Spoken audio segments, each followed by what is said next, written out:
Ну что же, 4К 60 FPS, и мы с вами делаем это не первый раз. Плюс вы увидите еще и видео с рыбками. Это Huawei P60 Pro. Он после утопления с рыбками выжил, но почему бы еще разок не попытаться снять. Видите, начал играться здесь. Когда рыб снимал, он не сбрасывал, а сейчас почему-то сбросил. Ну ладно. Напоминаю, что влаги он не боится. Я тестирую все на подобное. Вот сейчас он опять переключился, не знаю почему. Двигаться с ним под водой не стоит, если кратко. Ну, воды он, разумеется, не боится. Так же, как и падений, но на падение я его проверять точно не буду. Его еще продавать. Вы на канале Пользы.нет, меня зовут Саня, и здесь только быстрые обзоры и долгие стримы. И сегодня, вопреки всему, несмотря ни на что, я буду вам рассказывать про смартфон Huawei P60 Pro. На Huawei Mate 50 Pro обзор недавно был на канале. Сразу отмечу, что это дело на данный момент снимает видео хуже, чем Mate 50 Pro. Разумеется, P60 Pro еще допилит, поэтому, чтобы вам было интересно, я его сравню по ходу пьесы с Meizu 20 Pro, чтобы Huawei было комфортно. Напоминаю, почему Huawei должно быть комфортно. Сходу. Здесь нет 5G, здесь Snapdragon Gen 1 Plus и 8, разумеется, Gen 1 Plus. И если говорить о самом смартфоне, то он неплох. Я не скажу, что он хорош, по какой причине? По той причине, что, допустим, я гонял его в Твиче стандартно, по автономности в онлайне. Если вам нужны игрушки, это точно не про этот смартфон. Почему? Потому что больше, наверное, 90% самых популярных игр либо на нем будут заводиться через какие-то костыли, либо еще что-то, что будет отваливаться. И, по идее, я должен в самом начале рассказывать вам, какой он крутой, но яркости здесь достаточно, 1 000 000 баллов в Antutu он выбивает, 65 тысяч Storage тесте он выбивает, экран классный, но никаких 500 ppi здесь нет, к сожалению. Здесь есть беспроводная зарядка, его можно бросать, если вам отправят его производитель, и показывать, какой у него крепкий экран, а если он у вас разобьется, вы можете брать у производителя еще и показывать. В общем, в целом у него, по идее, очень крепкий защищенный экран, разбивать я его не буду. Если говорить о шиме, то он здесь минимальный. Если говорить о эргономике, все волшебно, кроме одного момента. Как была неудобная клавиатура здесь, так она лично для меня и осталась. Может быть, у вас какая-то другая история. Бенды есть все, Google сервисы работают, но я считаю, что все равно через костыли, потому что, опять же, те же игрушки, больше половины у меня не запускалось.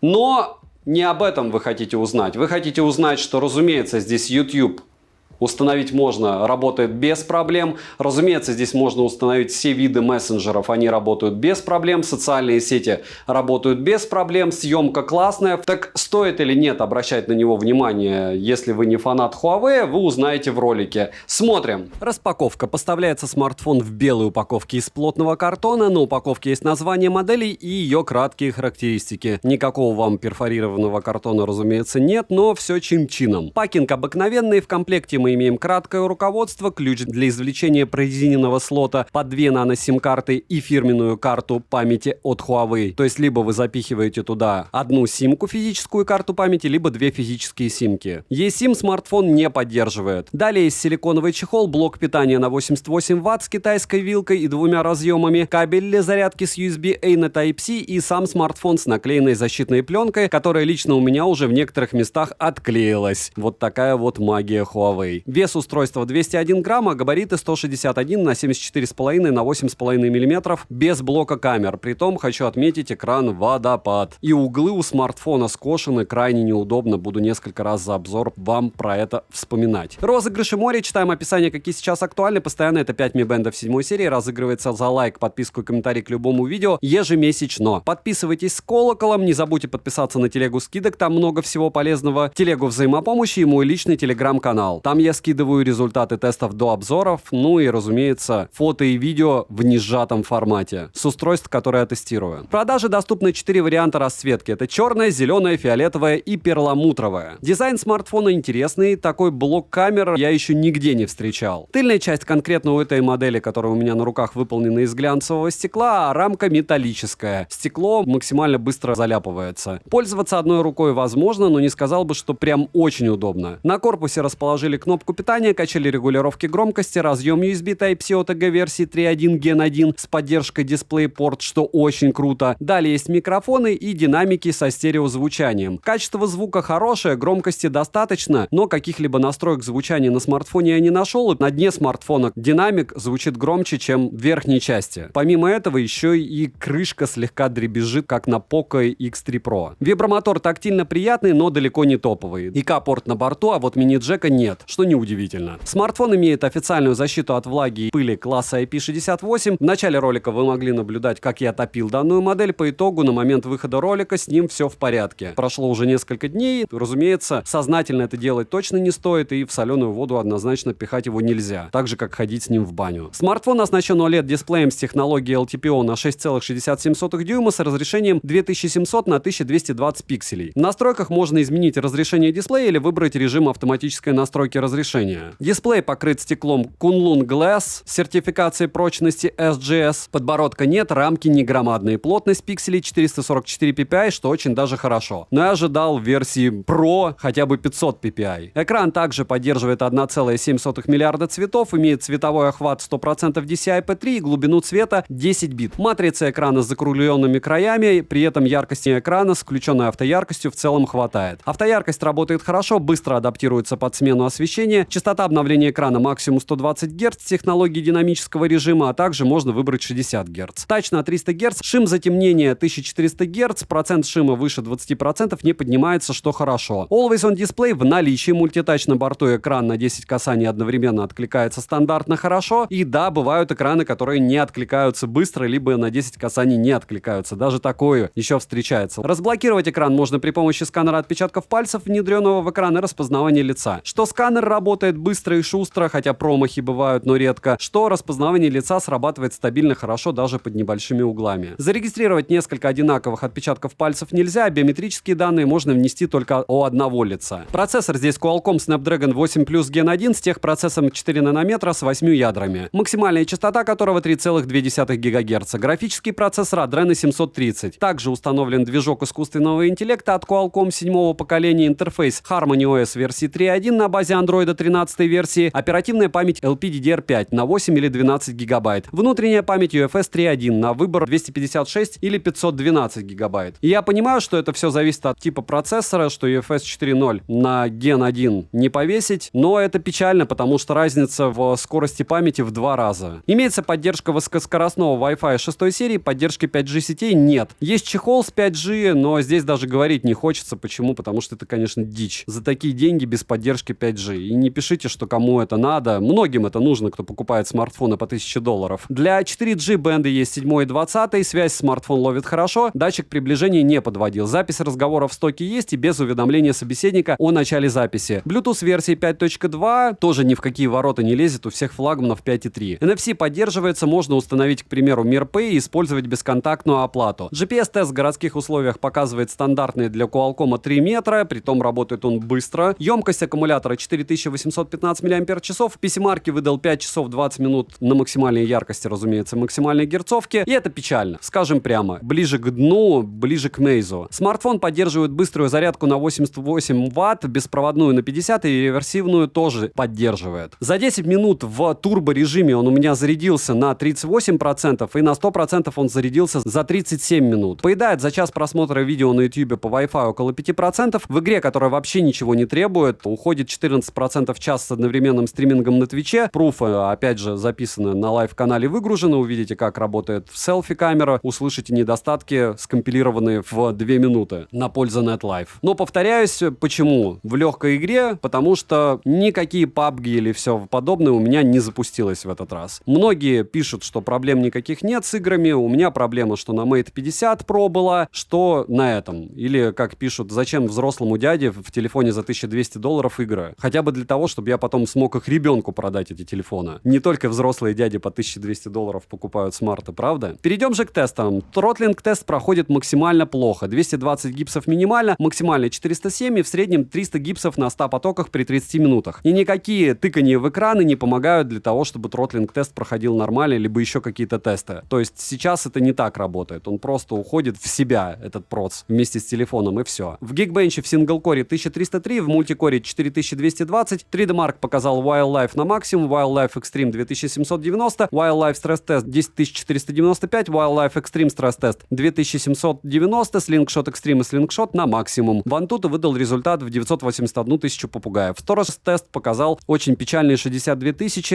и 45-минутный стресс-тест прошел плохо. Переходим к камерам. Основной блок камер с тыльной части состоит из 3 сенсоров и двойной LED-вспышки. Основной широкий сенсор Sony IMX 888 на 48 мегапикселей с оптосабом, лазерной автофокусировкой диафрагмы, которая автоматически настраивается. Сверхширокоугольный сенсор на 13 мегапикселей с углом обзора в 120 градусов и телеобъектив на 48 мегапикселей с оптической стабилизацией. Цифровая стабилизация также на борту, как и цифровой оптический гибридный зум. Запись видео доступна в максимальном разрешении с основного сенсора 4К 60 FPS. Запасов 8К нет, не поиграться вам на штативе с ними. Фронтальный сенсор на 13 мегапикселей с цифровой стабилизацией находится в верхней части экрана по центру в небольшом вырезе. Максимальное разрешение для съемки видео 4К 60 FPS. На борту есть стандартные режимы для фото и видеосъемки, вспомогательных функций и тому подобное. К примеру, используется технология для улучшения качества фото, улучшенные алгоритмы для фото с портретным режимом, режим X-Mage, Super Macro, Huawei XD Optics, режим AR, замедление, двухоконный режим, монохром и не только. Камера, как по мне, достойна внимания, но я не в лютом восторге. Стаб дерганый на основном сенсоре. Да, картинка плавная, но только если не спеша передвигать смартфон. У других смартов все лучше, из флагманов. Цветопередача далека от натуральности, но выглядит в целом неплохо. Цвет кожи, к слову, в ночное время суток мне больше нравится, чем в дневное. Фронталка мылит лицо, ночные снимки получаются интересными, но вот дневные, как по мне, ничем не примечательны. Короткие примеры вы сейчас увидите, так же, как и сравнение с Meizu 20 Pro. 4К 60 FPS, съемка с Huawei P60 Pro и с Meizu 20 Pro. И надо смотреть на большом экране, но на малых экранах я вам скажу, что еще не ясно, кто лучше, к сожалению.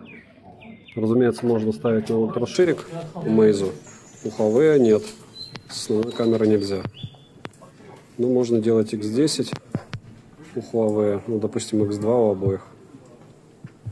Интелливик. Ну-ка. Ну-ка. И Huawei, вижу, подфризивает, но мне кажется, что вы будете видеть уже без фризов. 4К 60 FPS, Huawei P60 Pro, Meizu 20 Pro и живность. Петухи. Петухи, и даже курицы. Вот так вы сможете снимать те или иные объекты с этих двух смартфонов. И Huawei безбожно фризит, когда я смотрю, но не факт, что в итоге он не окажется лучшим. По натуральности цветов Huawei натуральный. Meizu выкручивает все. 4К 60 FPS, Meizu 20 Pro и Huawei P60 Pro. Разумеется, съемка в движении. Сейчас вы можете оценить, насколько здесь хороший автофокус у одного и второго устройства. Разумеется, лютое перекручивание цветов у Meizu 20 Pro, но очень многим это, я хочу отметить, понравится, при том 99%, что так и будет. Если рассуждать об объектах, допустим, из рекламы, то же самое. На Meizu все намного ярче. Вот интересное сравнение, видите, движущиеся объекты, съемка с двух рук. Ага, и на Meizu лютейшие шумы. И 4К 60 FPS фронталка Meizu против Huawei P60 Pro. Вы видите угол. У Huawei можно делать еще дальше. Прям уровень. И цвета. Понятно, где натуральная. Устал уже повторять.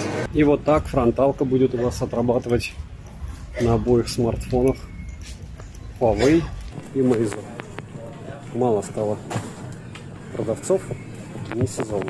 4К 60 FPS на видео, и это Huawei P60 Pro. Здесь, кстати, нету почему-то барахолки, которая обычно есть. И Meizu 20 Pro. Съемка в движении с двух рук. Вот вам помещение. Давайте иксы попробуем, может быть. X2 на Meizu, X2 на Huawei. На источник света. Вот X2. Ну, логично, кто выигрывает. И подфризивание есть у обоих смартов. Но опять же, в исходнике надо смотреть, как все будет. X1. Все. Хватит для сравнений. А вот теперь попытаемся без сравнений. Смотрите, ночная фронталка Huawei P60 Pro, и чтобы не сравнивать с смартфоном другого эшелона, потому что Meizu все-таки не первый еще эшелоном, нужно хотя бы годик отработать с нормальными прошивками, чтобы мы увидели, что есть движение вперед, и потом уже можно будет какие-то эшелоны им приписывать выше, чем вторые. Смотрите, значок Starbucks здесь размыт, здесь у нас зайчики, здесь у нас слегка замылены края. Слишком долго думает для фронталки уровня флагмана. Это флагман. Это Huawei, еще раз, P60 Pro. Ничего я не сравниваю ни с кем. Почему? Потому что здесь, в принципе, и все так видно. Видите, ночью со светом он не идеально справляется. Я видел смартфоны, которые с этими лампами справляются на данный момент лучше. Замыливание по краям более чем заметно, особенно на этом фото. Если говорить о том, насколько он хорошо темные объекты вытягивает, смотрите на зелень. Она здесь не вытянута, хотя, в принципе, света было достаточно для того, чтобы ее вытянуть. И вот эти участки тоже говорят о том, что работать еще есть где. Да, если мы будем смотреть, допустим, на людей, они более-менее местами где-то вырезаны неплохо, но сказать, что это просто идеальная фотография, точно не скажешь. При том, что я стоял неподвижно, это не фотография достала, сфотографировал, это достал, подождал, сфотографировал, подождал, и вот так мы имеем на выходе такое фото. Не идеальное, еще раз повторяюсь, для флагманов. Видел я в этом сценарии использования получше. Если говорить о селфи-камере, допустим, в помещении, то с первого взгляда, если у вас не откалиброванный экран, либо смартфон стоит 1010, разумеется, что там никакой особо высокой плотности, либо цветов вы, к сожалению, не увидите, то, наверное, для вас это плюс-минус одинаковая история. Если смотреть все это дело на откалиброванном экране, то ощущение, как будто у меня смартфон один 2010 года с камерой, а второй смартфон 2023.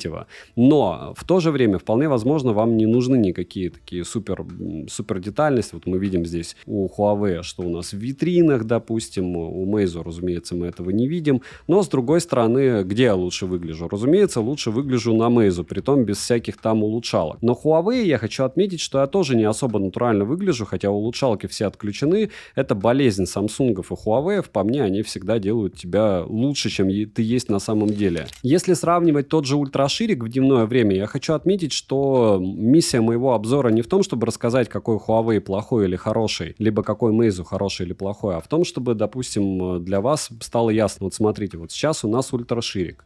Вроде бы все одинаково, вроде бы. И даже в этот раз у нас Meizu показал облака эти в то же время. Если брать по цветам, разумеется, угадал больше Huawei, хотя здесь, если честно, он желтит. И с другой стороны, Meizu в этот раз на ультраширик конкретно выкручивал только желтый цвет.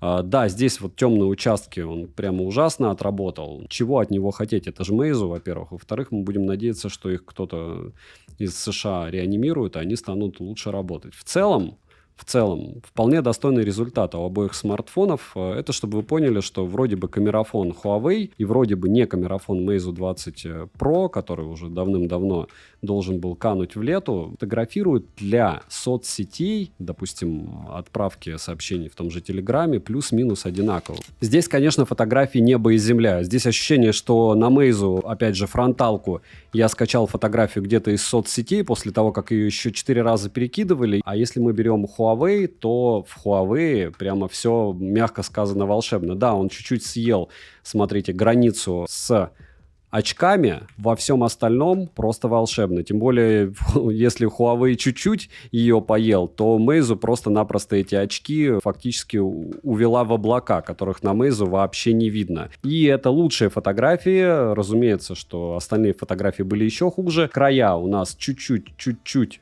вот по самому маленькому замылены на Huawei. Если говорить про Meizu, то я не вижу, чтобы он особо сильно мылил края, но, опять же, учитывая информацию, которую он передает, нет, замылены тоже замылены края. А закончить хочется дневным фото на ультраширик. Почему? Потому что вроде бы для вас, возможно, вот это все красиво, но по факту, если ты начинаешь с этой фотографией работать, то ты понимаешь, что картинка, разумеется, растянута, как и должна быть в ультраширике. Разумеется, облака, я бы не сказал, что идеально здесь сфотографированы. Часть облаков он все-таки не зацепил. И вот эти вот все моменты из разряда детальности, Единственное, с чем аппарат молодец, это он практически на 100% передал цвета. Они такие, какие есть. Но все остальное, фотография как будто из 90-х, согласитесь, это раз. А два, вот только так могут смартфоны. То есть на ультраширик супер чего-то волшебного ты не получишь. На телевик, да, его все расхваливают. А зачем ультраширики пихать, если у тебя такое качество? Я не совсем понимаю. Опять же, у вас может быть какое-то другое мнение. Идеального ничего не существует. Huawei снимает хорошо. Mate 50 Pro, повторяюсь, на данный момент снимает видео намного лучше и фото чуть-чуть лучше в сравнении на, опять же, азиатском YouTube море. Но это смарт никогда не будет бестселлером. Со старым железом за эти деньги. Может быть, я не прав. 1080p, 30 fps, ультраширик. И с переходом. Все будет хорошо. 1080p, 30 fps. И вот так вы сможете кормить жирафа и снимать на основную камеру, на ультраширик, допустим, так. Смотрите. Прям как с GoPro. Основная камера и телевичок X20. 4К 60 FPS, кормление маленьких жирафов. Вот так вы сможете снимать на Huawei P60 Pro данное действие. Двойной вид, ультраширик, X2, X1, X5. Основная камера 4К 60 FPS, и не со всяким смартом вы сможете там делать.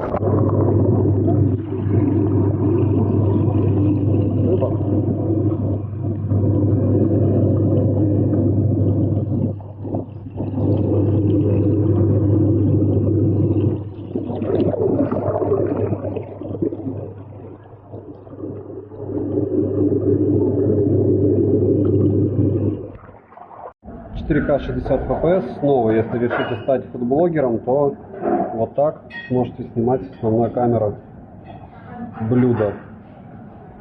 Как говорится, все помнят этот классный клип, да, где от первого лица вы что-то делаете. Но здесь с автофокусом, получается, можно протестировать автофокус как раз, если использовать тот же самый стиль, чисто технически. Освещение так себе, рассеянный свет, но это с одной стороны, с другой стороны вроде бы все достойно. Вот здесь света вообще практически нет. Остановлюсь, чтобы вы могли оценить плавность картинки. И в целом, мне кажется, минуты более чем достаточно для того, чтобы понять, хорошо ли снимает эта штука или плохо. Фронталка, 4К 60 FPS, и вот так можно переключать режимы. 4К 60 FPS, возможно, я кому-то испорчу отпуск, а возможно, я кому-то продлю жизнь. Каждый раз, когда вы катаете вот X10 на Huawei P60 Pro на какой-то курорт, задавайтесь вопросом в первую очередь, есть ли там очистные сооружения. Если их нет, вполне возможно, вот такие штуки происходят довольно часто. И не только в этих местах. А вы там потом будете, видите, в этих штучках плавать. И это касается всех курортов, наверное, почти всех, где нет очистных. А так 4К 60 FPS очень даже круто снимает. Гром, молния, дождь, половина солнца и влажные объекты. Вот сейчас сверкнуло. 4К 60 FPS для меня это аналог развлечения, как народ в туалетах себя фотографирует, вот так же видео снимают в лифтах. Но очень большое количество людей этим делом страдают. И вот так, если вы планируете себя любимого снимать, или не любимого, или не себя, в лифте с не самым худшим, но и не самым лучшим освещением вы сможете снимать на основную камеру. На фронталку будет даже в 4К 60 FPS вот такой вот шум, а один сплошной. Можно посмотреть свой затылок. Ну что, учу вас плохому, это 4К 60 FPS, основная камера Huawei P60 Pro. И правильно отмечают, как большинство флагманов, Huawei тоже грешен, как и Honor, тем, что они допиливают все, включая, кстати, и камеры после того, как они выпускают смартфоны в продажу. Если говорить, допустим, о данном смарте, как только я его получил, мне пришло обновление на 6,1 гигабайта. Вот он, 4К 60 FPS, влажно, съемка с одной руки с байка. Ни в коем случае, разумеется, так делать нельзя. Но это самое, мне кажется, идеальная выборка. Почему? Потому что я все время так делаю, для того, чтобы понять, насколько смартфон в движении, при изменении освещения, оно все равно какое-то есть здесь. Тем более еще легкий дождик моросит, будет снимать вас, либо обстановку вокруг. Если посмотреть на то, как он снимает небо, ну вот на самом смартфоне я сейчас смотрю, чего делать, конечно, не стоит, но я смотрю. Снимает он все верно, вытягивает он все облачка, которые есть. Если по звуку, напоминаю, что я в шлеме, и поэтому звук может быть немного глухой, разумеется, ветер, и как-никак все равно с какой-то скоростью я еду, плюс вибрация самого мотоцикла. Ну, в целом, мне картинка сейчас нравится. Опять же, в 4К 60 FPS она будет менее плавная, чем в 1080p, но по мне такие штуковины уж нужно снимать в максимально возможном качестве, в котором вы планируете потреблять данный контент. Потому что 1080p 60 FPS для средняков это еще нормально, но по большому счету это уже давным-давно прошлый век. Будем требовать, чтобы 4К 60 FPS было с нормальной стабилизацией, тем более от флагманов, которые считаются чуть ли не лучшими на рынке. И вот так вы сможете снимать, в принципе, со смартфона. Так, если говорить о съемке себя любимого в 4К 60 FPS или, повторяюсь, нелюбимого, это все не важно. Вот, допустим, это на 0.8, я могу переключиться на ультра ширик.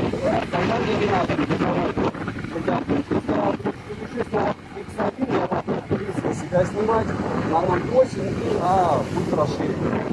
В целом справляется камера неплохо.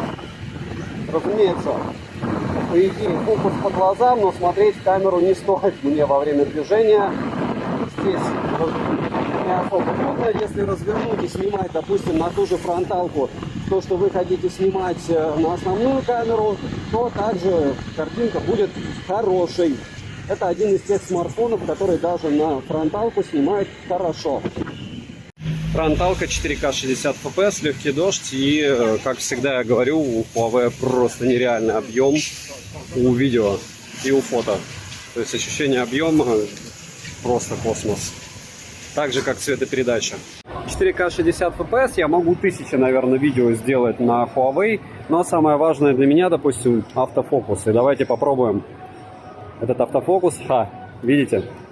Вот почему я не могу предметы снимать на Huawei, а не на яблоко.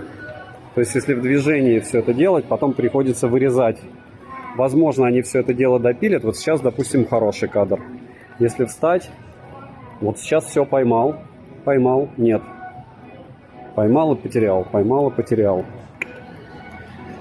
Повторяюсь, что на данный момент, вот сколько я не использовал, яблочное устройство, у них автофокус лучше. Хотя у Honor Magic 5 Pro тоже был ничего, и вот сейчас Huawei P60 Pro показывает довольно, кстати, неплохой результат. Если снимать, можно попробовать и на него поснимать, правда? И если снимать всякие штуки, ультраширокий угол, видно все. 4К 60 FPS, прекрасные крокодильчики, и вот они.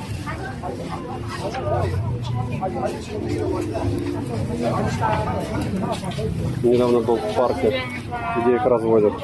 Фронталка 4К 60 FPS, ночная съемка, просто море объектов, подсвеченных и не только. И вот так вы сможете себя снимать. Но, напоминаю, Huawei точно допилит все. Вопрос когда. И в 4К 60 FPS ультраширик, к сожалению, снимать не может. Но и 30 FPS довольно неплохая история, правда? 4К 60 FPS, захотите концерт снимать, будет так. Лучше встать.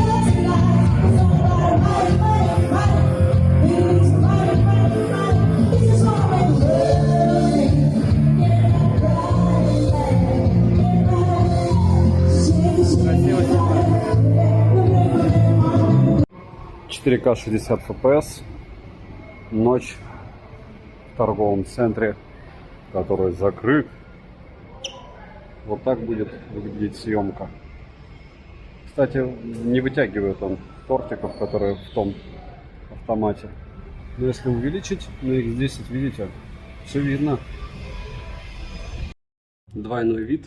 Можно переключать нам шире. X2, X5. Минусы: нет мини-джека, нет поддержки 5G, проблема с Google сервисами, процессор тротлит и конский ценник. Цену можете посмотреть, кстати, по ссылке в описании к видео. Скоро будет еще глобальная презентация Huawei P60 Pro 9 мая. Только смысла от нее я вижу ноль. Почему? Потому что все равно Google сервисов там не появится, а в китайской версии все равно есть все бенды, есть русский язык. Не забудьте подписаться на телеграм-канал скидок взаимопомощи, мой личный телеграм-канал. Всем, кто подпишется и поставит колокольчик на моем канале Польза.нет, огромное спасибо, знаете, вы помогаете проекту. Мы, как говорится, с вами можем не разделять отношение к тем или иным продуктам, но тесты, что вы видите на моем канале, девайсы проходят в одинаковых условиях, сценарий использования для фото и видео одинаковый, и вы можете спокойно для себя сравнить, что лучше, что хуже. В конце концов, можем у меня в телеге, еще раз повторяюсь, подискутировать по этому вопросу. Ну что, финализировать я, как всегда, хотел бы на сам смартфон, и это Huawei P60 Pro, китайская версия, притом глобалка скоро будет представлена, и особой разницы между китайской и глобальной версией, разумеется, вы не увидите. Что бы я хотел вам напомнить? Вот, допустим, существует у нас Oppo Find X6, X6 Pro, либо Vivo, либо любой смартфон из топа 10, который вы могли увидеть вчера. В чем их отличие от Huawei? В том, что когда вы купили, допустим, в декабре или ноябре Huawei Mate 50 Pro, и он снимает не лучше и не хуже, чем вот этот смартфон, по моим ощущениям, те же тапки, только в профиль. P60 Pro, разумеется, допилит, но особой разницы нет. Так к чему это все? К тому, что сейчас, если вы откроете Авито, либо серые магазины, которых море уже в Российской Федерации, вы увидите ценник в среднем на Mate 50 Pro в районе 50 тысяч рублей. Если вы покупали его в ритейле, это было 70, 80, а скорее всего 85, 86 на старте продаж. То есть, проще говоря, он за 4 месяца потерял 50% практически стоимости. Для некоторых, ладно, 40%, чтобы было спокойно. Что из еще флагманов теряет 40% стоимости, можете написать в комментариях. Притом это не распакованные смартфоны, это так же, как и я, RST-шный смарт, который покупали либо в зеленом магазине, который тоже не знал, как все сбросить, даже с баллами. К слову, с баллами Mate 50 Pro можно было приобрести за 41 тысячу. Но я не пиарю сейчас ни магазины, ни тем более серых продавцов. Я пытаюсь каким-то образом донести свою мысль, что если вы будете приобретать Huawei, неважно за какие деньги, за 30 тысяч, за 100 тысяч, либо еще за какие-то, без Google сервисов, вы должны понимать, что продавать вам будет его очень сложно. Потеряете вы на этом очень много. И кто бы что ни говорил, сейчас мы имеем смартфон, на который вы видите выход, волшебный он или нет, хорошая запись, хорошее аудио или нет, но у него сразу, сходу, старый процессор, старый Bluetooth, старый тип памяти. Это не флагманское железо вообще, от слова вообще совсем. И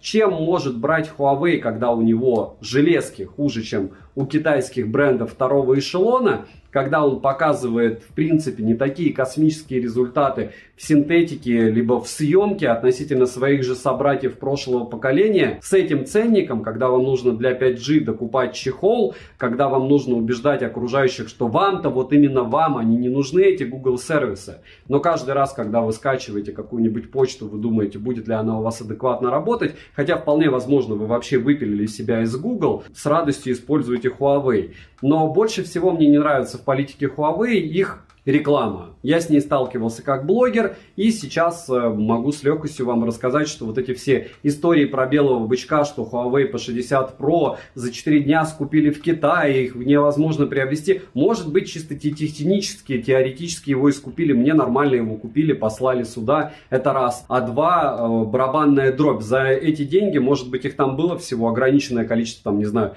5000 штук, 10 тысяч штук. Может быть, в компаниях у них заставляют покупать Huawei в государственных, чтобы он оставался на плаву. Очень классный дизайн, классный внешний смартфон. И я его со стопроцентной вероятностью мог бы рекомендовать в одном случае. $700. То есть не то, что они сейчас предлагают, а $700 без Google сервисов. Хорошо, продавайте. За те деньги, что сейчас он продает, можно купить весь топ вчерашний, который был на канале. И еще останется у вас на Huawei Mate 50 Pro, ну, почти 60% стоимости для покупки где-нибудь в серой зоне.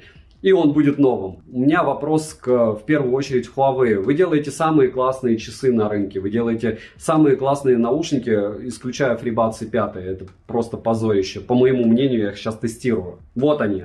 И позорище они не с точки зрения технической, черт с ним, что мне не нравится их звук. Но вот эта вот штука, она ненормально выглядит. С той точки зрения, что даже не в форме дела, они могли бы их сделать хотя бы меньше. То есть они сделали FreeBuds 4 практически незаметными и вот такую блямбу. И во всем вот в этом Huawei молодец где-то. Ноутбуки классные, дешевые. Часы классные, есть дешевые, есть ультимейты, супер дорогие. Но со смартфонами я бы очень хотел, чтобы они спустились с небес на землю, посмотрели на рынок, оценили свои хотелки и возможности и либо демпинговали по ценам, потому что только этим они могут реально вернуть себе рынок без Google сервисов, а их у них не будет со старыми процессорами. Да, сам по себе девайс вызывает восторг, уважение и радость. И черт с ним, с этой клавиатурой, водопадом, невозможностью установить игры, не такой большой автономностью. Внешне смартфон классный, отклик классный, но все это перекошенное стерео, не самые топовые вибро. Да, компенсируются каким-то образом картой памяти, но ощущение у меня, что они стоят на месте. Можете написать в комментах, может быть, я чего-то там не заметил. Вы напишите мне про спутниковый модуль, что смартфон ловит лучше, но я в большом городе разницы не замечаю. Возможно, вы напишите мне про стекло, что у вас хобби с утра вставать, бить этот смартфон об стену и потом показывать соседям, а вот он у меня до сих пор не разбито стекло, потому что защита хорошая. Возможно, у вас какая-то другая радость из разряда того, что у вас вся экосистема Huawei и вам просто больше некуда деваться. Либо ваш начальник вас заставляет покупать именно Huawei. Напишите, мне очень интересно, почему для вас такие дорогие смартфоны с старым железом и невозможностью продать потом не то что в те же деньги, а с потерей в 40%, это хорошо. Девайсу от меня однозначно за эти деньги нет. Подписывайтесь на канал с колоколом, пишите, на что бы вы еще хотели увидеть обзор. Добра и удачи вам, дорогие друзья!